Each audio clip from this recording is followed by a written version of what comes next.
A very good morning to our manager, Reverend Father Joe's teaching, our principal, Reverend Sister Deepti's teaching, our headmistress, Reverend Sister Tomsi's teaching, Reverend Sister Alka, respected teachers, and my dear friends. We, the students of the Literary Club and the Student Council members, welcome you all to today's program, the one-act play.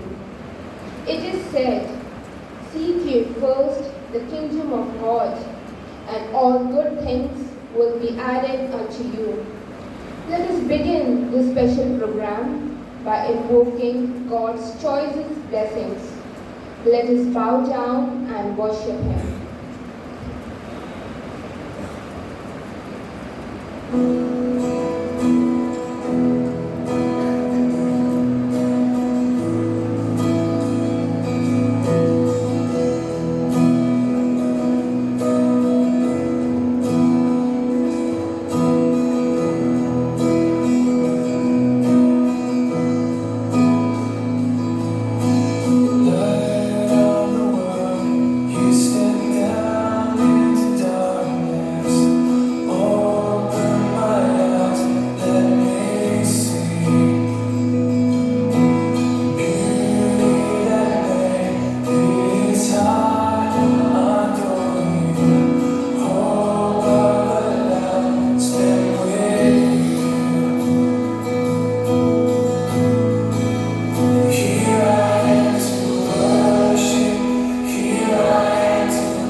Lighting of a lamp symbolizes enlightenment, good luck, and well-being. Let us light the sacred lamp and ask for God's grace upon us. I request Reverend Father Joseph, Reverend Sister Deepti, Reverend Sister Chauncey, and Reverend Sister Alka, and Antara Ma'am to come forward and light the ceremonial lamp.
Drama is one of the oldest forms of literature.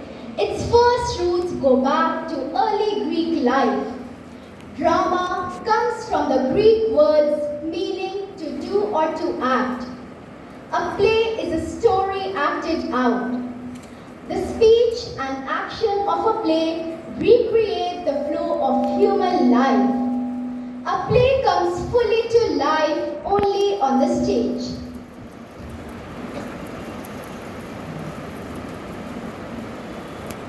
William Shakespeare is considered by many to be the father of modern English literature.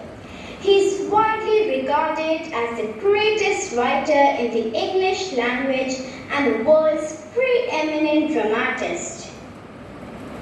He is often called England's national poet and the bard of Avon. His works, including collaborations, consist of some 39 plays, 154 sonnets, 3 long narrative poems, and a few other verses. His plays have been translated into every major living language and are performed more often than those of any other playwright.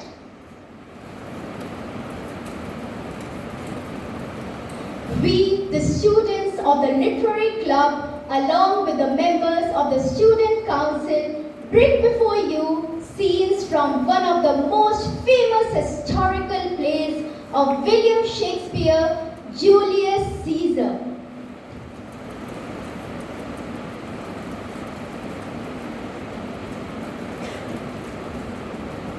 The play Julius Caesar is a historic drama. Before we begin the play, let us first know the story of the play in brief and understand the characters.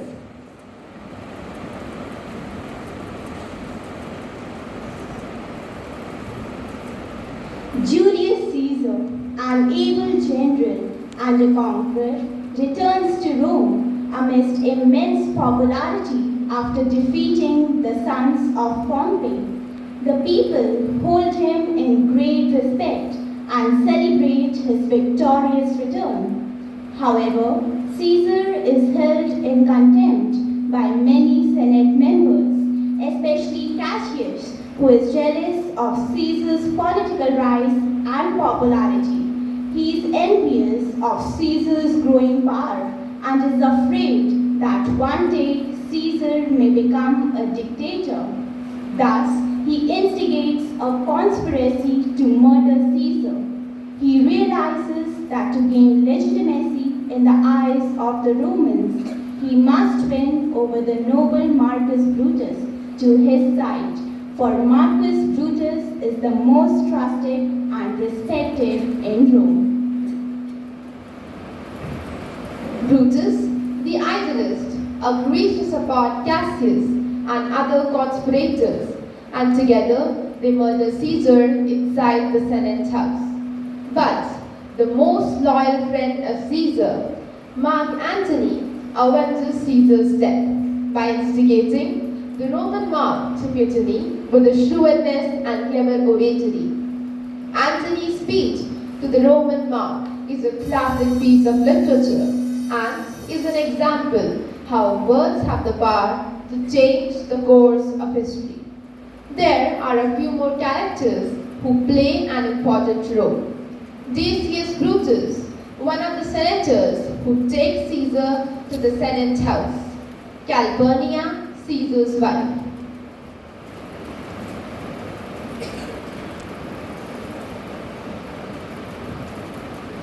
The play has 5 acts and is very long.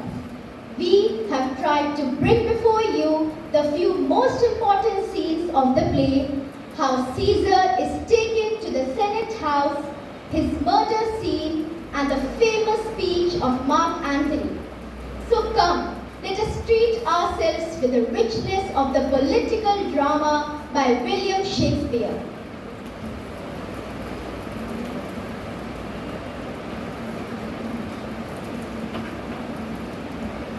This is the scene of Julius Caesar returning to Rome after defeating the sons of Pompey. He is accompanied by a few of his followers and Roman citizens. Mighty Caesar! Mighty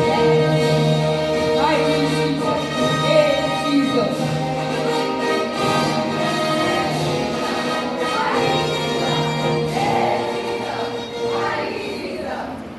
A soothsayer addresses him.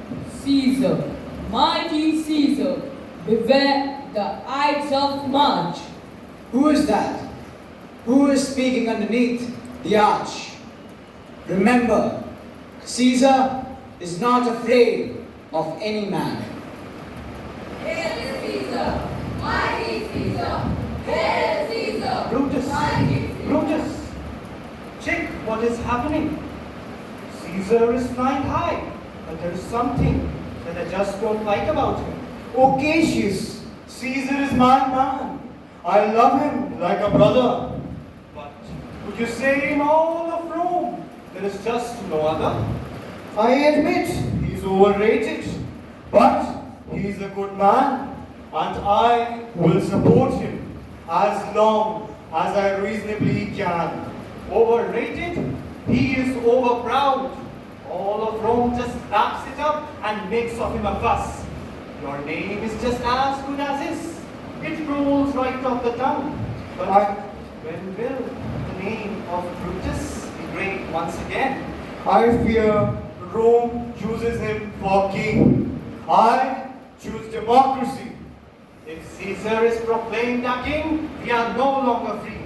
Are we there to simply watch him rise? He stands above us like a god, and we creep below. When will the name of Brutus be great once again? I hear you, Cassius, but give me some time to think on what you have said.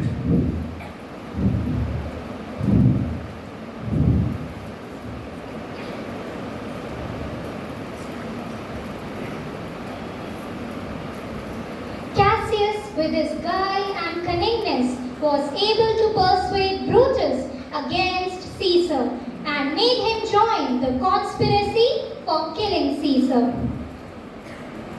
This is the scene of Caesar's house. His wife, Calpurnia, stops him as she has had a nightmare in which she saw Caesar's statue spouting blood.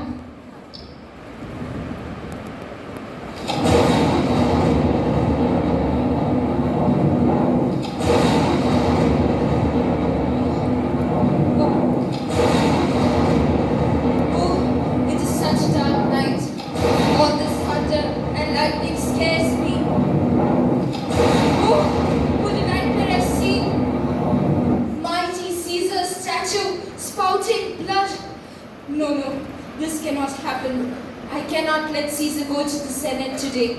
I must stop him. So, you are thinking of going out? You cannot leave the house today.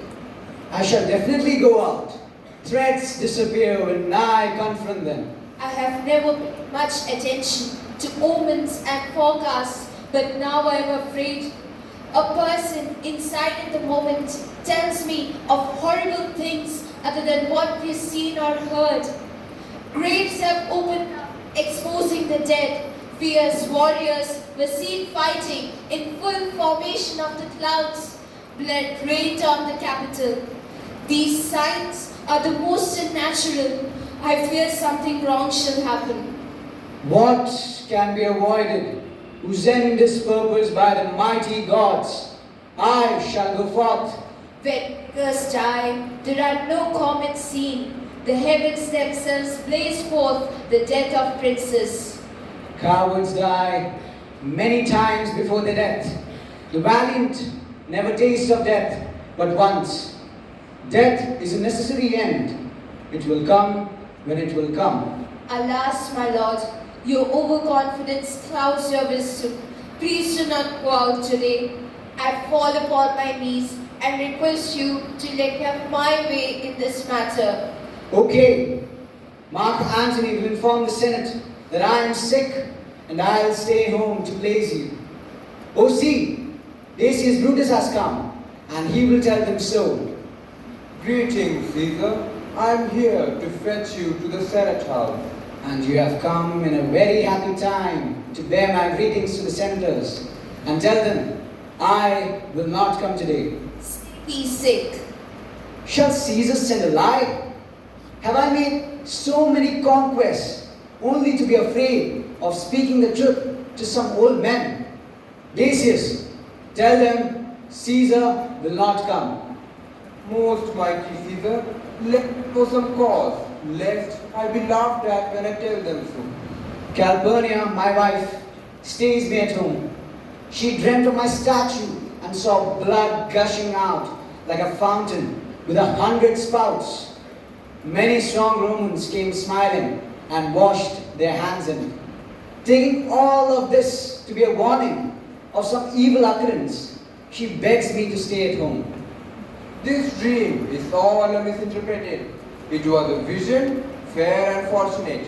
Her dream signifies that the greatest Romans will flock around you to gain strength, life and energy from you. And you must know that the Senate has decided to crown you the king today. If you send a message that you're not coming, their minds might change.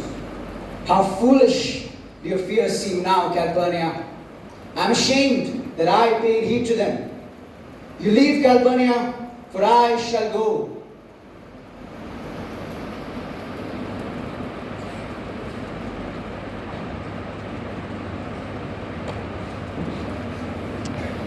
Caesar reaches the Senate house with Decius Brutus and other senators. Metellus Cimber, one of the conspirators, comes to Caesar with a petition.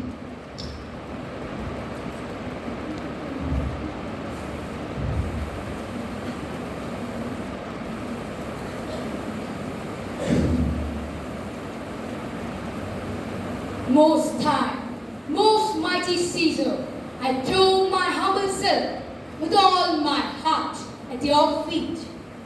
I must prevent you, Simba, from bowing and bending like this to impress me.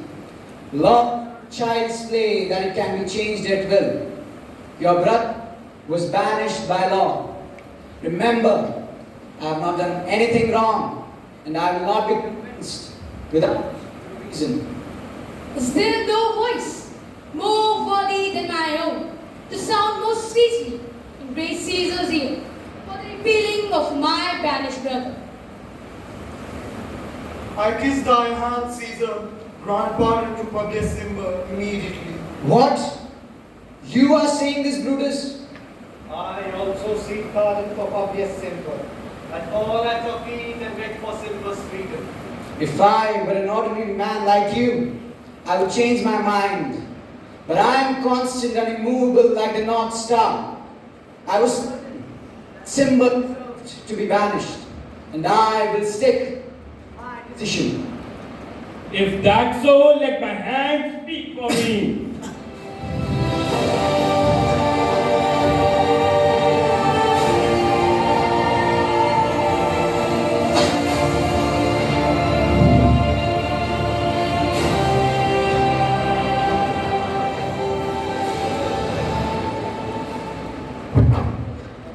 Et tu brute! Then Caesar shall fall.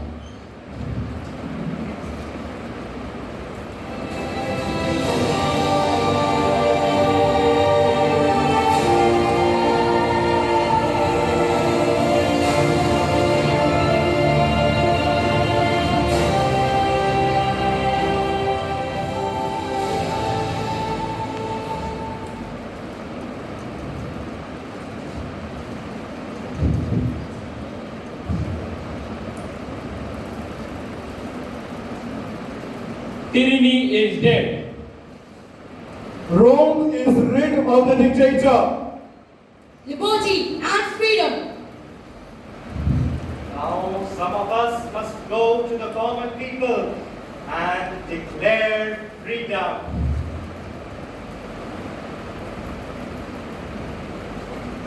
Here comes Antony. Welcome, Mark Antony. Oh, powerful Caesar, Have you been brought to this lowly position? Have all your achievements in life been reduced onto this little space on which you lie? Farewell, gentlemen. I do not know what is up in your kinds. Who else do you intend to kill? But if you are thinking of killing me, then the hour of Caesar's death is the most suitable time. Oh, Antony, don't ask us to kill you. We may appear hostile, but we welcome you warmly, with respect. You will have equal opportunities in naming your officials. I have no doubts about your wisdom. Please allow me to shake hands with you. Shall we count on your support as a friend, or shall we continue our plans without you? I am your friend and hope that you will be able to give me reasons why you thought Caesar as a threat. Our reasons are so sound that you would be convinced, even if you were Caesar's own son. That is all I want. Besides, I seek your permission to pay a tribute to him in a public funeral. Yes. I would like to address the Romans. Yes, you may. Cassius takes Brutus aside. You don't realize what you are doing. Don't allow Lord Antony to speak. Don't you know people can be incited by his words? Excuse me, but I will speak first and give reasons for Caesar's death. And I will also say that Mark Antony is making this speech with our permission. Antony, in your speech, you must not blame us for Caesar's death. Speak well of Caesar and say that you are making this speech with our permission. I do not know what may befall, and I do not like this idea.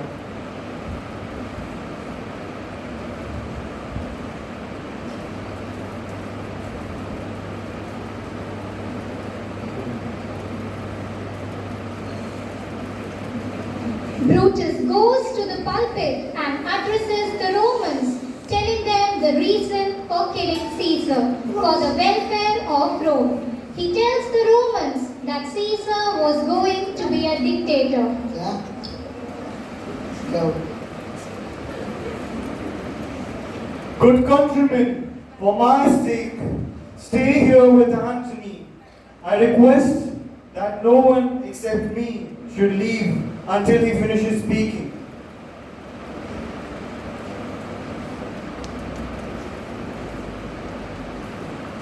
Friends, Romans, and countrymen, please pay heed to me. My purpose of speaking here is only the funeral of Caesar.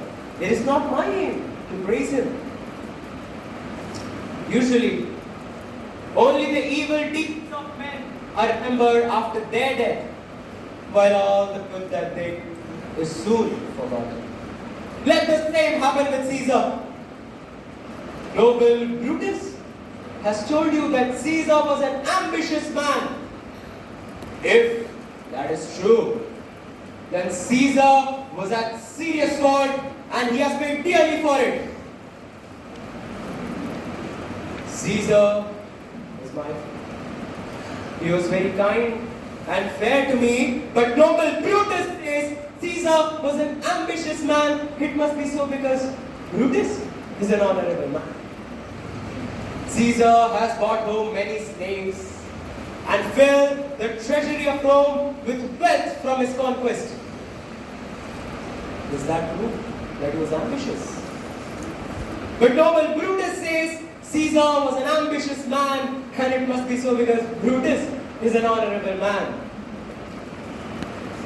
You were all witness to his refusal of the crown. Not once, but thrice, on the occasion of the feast of Lupercal.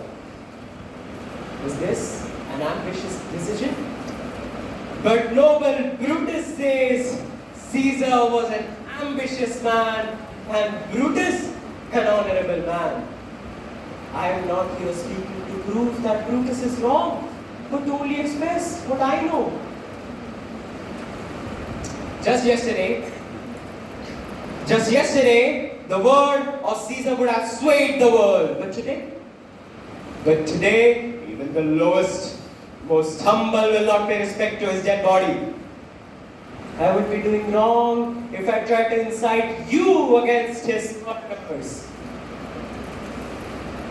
I have here in my hand the will of Caesar that I found in his cupboard.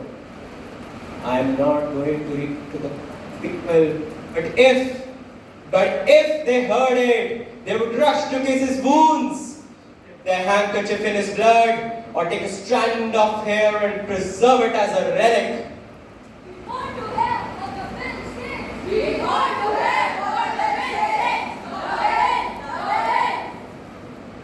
Be patient.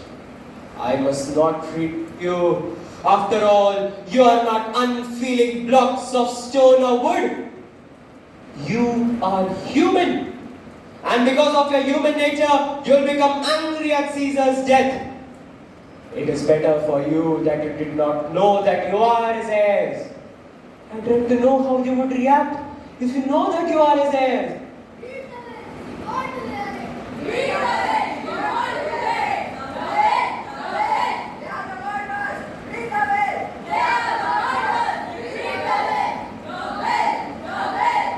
You want me to read the will? All right then, friend, I do not wish that you rise and revolt, but the people who did this are honorable people.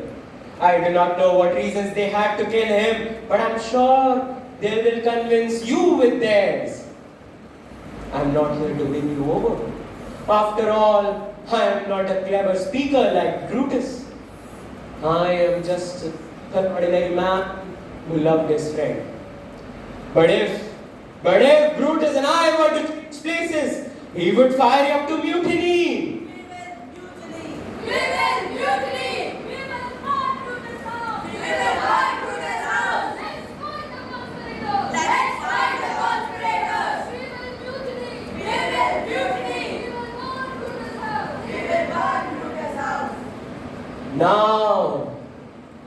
Now that the trouble has begun, let it run its natural course.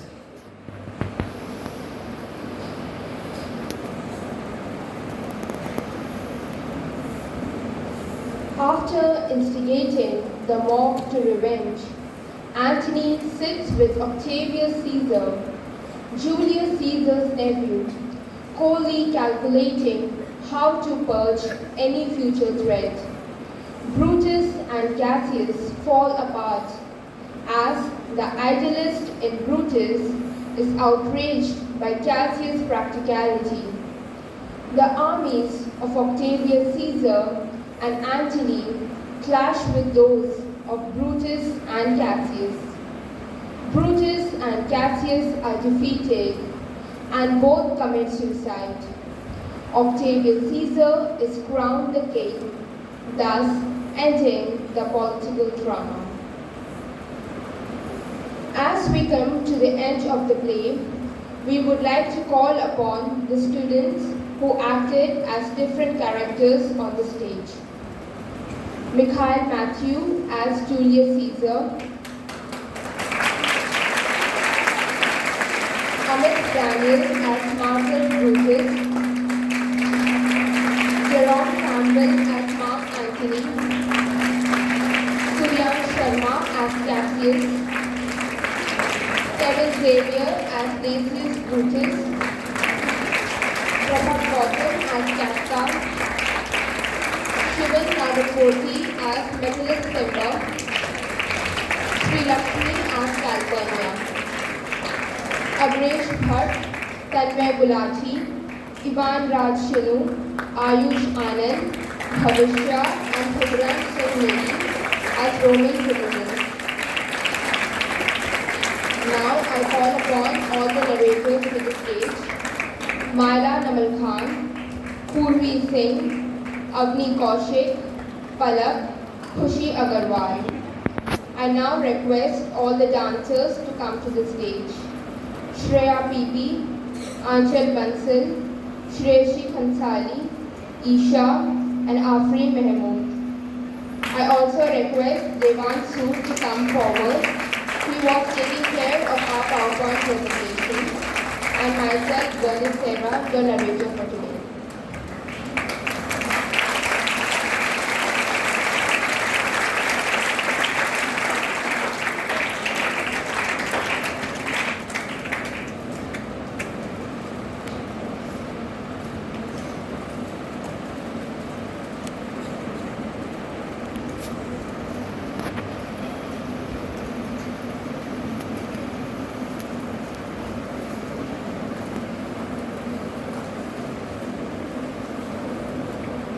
It is my proud privilege to propose the vote of thanks on behalf of the Literary Club and the Student Council members. We would like to extend our heartfelt gratitude to our school management for giving us an opportunity to showcase our talent. I would also like to thank all the teachers for their guidance, motivation, and encouragement. Last but not the least, I would like to thank all the Marians for being such a wonderful audience. Thank you, one and all.